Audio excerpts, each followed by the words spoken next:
हमें ये समझना होगा कि किसी भी सुंदर भवन का निर्माण जो होता है वह पहले मनोभूमि में तैयार होती है जी कि भवन की आकृति क्या होगी। जी, एक तस्वीर, एक पिक्चर बन जाती है। बिल्कुल। हाँ।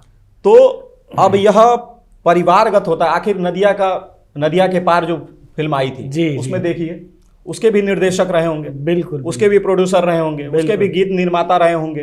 तो उन्होंने क्या किया, मानव के उस भावुक हृदय का आधार लेकर के उस फिल्म का निर्माण किया। सही बात है। तो जो भावुक हृदय है, परिवार के संस्कारों, बिल्कुल परिवार उन के संस्कारों को लेकर के निर्मित की। जी जी। तो मुझे लगता है कि जो निदेशक अश्लील फिल्में परोस रहे हैं उसका सामाजिक बहिष्कार करना आवश्यक है। जी। हमारे यहाँ परंपरा रही है कि जो व्यक्ति कुल के विद्रोह में आ जाता है, कुल परिवार के रीति रिवाजों परंपराओं को छोड़ करके कुछ विकृत परंपराओं का सहारा ले लेता है जी, तो उसके लिए एक टर्म बनाया गया सामाजिक बहिष्कार। और यह इतना प्रभावी रहा है, सदियों से प्रभावी रहा है। क्या बात है। मनुष्य को भय है किसका?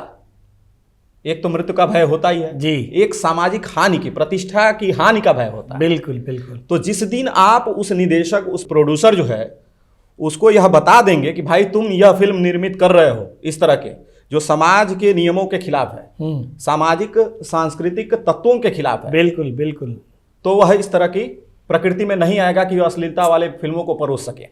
तो हमें आवश्यकता है कड़े प्रतिबंध लगाने के, और उससे भी ज्यादा आवश्यकता है कि हम अपने संस्कारों को पहचाने और उसमें हृदय परिवर्तन कराएं। जो व्यक्ति अश्लीलता के पक्ष में है उसके अंदर हृदय परिवर्तन करने की आवश्यकता है, और वह तभी हो सकता है कि जो बिगड़ चुका है उसका परिवर्तन की बात मैं नहीं कर रहा हूं, जो हमारी नई पीढ़ी है उसमें हम संस्कार पैदा करें कि वह इस अश्लीलता के खिलाफ स्वतः अपनी आवाज जाहिर करें। वाह वाह वाह।